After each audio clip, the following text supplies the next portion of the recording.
Nakakatuwa kasi tagal na nga rin 'no, pero I had to ask lang kasi grabe yung pandidiin sa inyo dun sa Big Tapatan, sa inyong Hmm, dalawa ni Will. Lalo na sa'yo, ikaw opo, yung nauna, eh.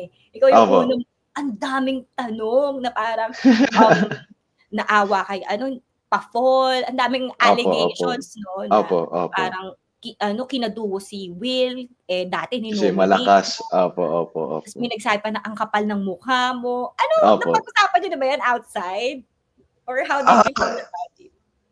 I mean, knowing from the previous seasons talaga na ganun talaga yung mga house challenger, hindi din ako na-face masyado. Hindi ako nagpa-apekto sa mga sinasabi nila. Kasi alam kong kailangan nilang gawin yun eh. And actually, that was one of my favorite tasks sa bahay. Like, completely real with you. Gustong-gusto ko talaga yun kasi parang nirat-rat ko lang talaga sila ng mga explanation ng mga ano. Alam niyo naman ako, si essay writer. So, that was the perfect opportunity. Sabi ko, sige Gusto niyo akong challenge ng ganyan try niyo ako. Sige. So, end of the day, wala silang nakuha sa akin na, na mapipintas. So, I love that task talaga. Pero alam mo ang galing nun kasi kahit na ang tense, Mm, sunod-sunod, you could have really, exploded, eh, or mm, reacted in a different way. Although talagang opo. medyo sabi nga nila uminit ng ulo ninyo daw ng konti, sabi ng iba. Mm, opo. Pero inisa-isa mong wait, sasagutin ko isa-isa yan. Ang galing Opo. nun, Ralph. Magaling kang Opo, opo. debater sa school. Actually, hindi po ako nagde-debate sa high school. Pero ngayon na parang doon po ako nakilala sa the way I talk, the way I articulate myself. Sabi ko, sige, pakita ko na. Andito na naman tayo, di ba? Let's do it. So, yeah.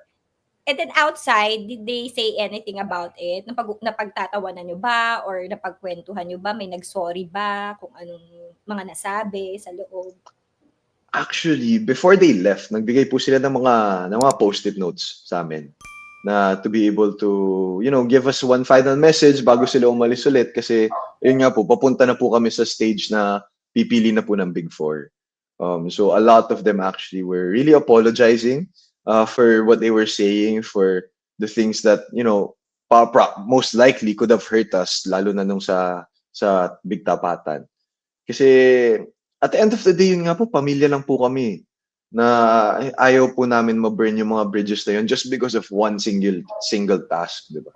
Kaya minake sure naman po nila na okay kami lahat. And we were able to have that bonding moment even after, na before they left the house, to be able to, actually, first time namin yun makompleto as 20 housemates dun sa loob ng bahay. So, hindi ko talaga makakalimutan yun. Ang galing.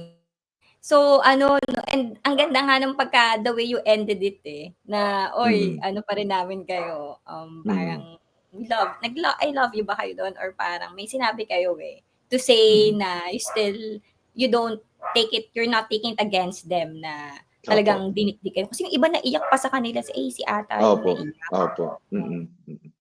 Grabe, ayan. And then ikaw, mas lumalim ba yung friendship mo with Will, ngayon, even now, until, nakalabas na kayo? Kasi grabe yung pag-defend and pag-motivate niyo sa isa't isa. I think, Mm. ang ganda ng pairing niyo, nailabas niyo talaga Opo. yung best sa isa't isa. Thank you po, thank you. And yes, lalo na dito sa outside world, sobrang close pa rin po namin ni Will na nag-a-updatean pa po kami sa mga ganap-ganap namin sa kada araw. Na especially if we don't see each other for a certain amount of time because we know may mga sari-sariling schedule din po kami. We make sure to check up on each other and whenever we're able to hang out, it's the same.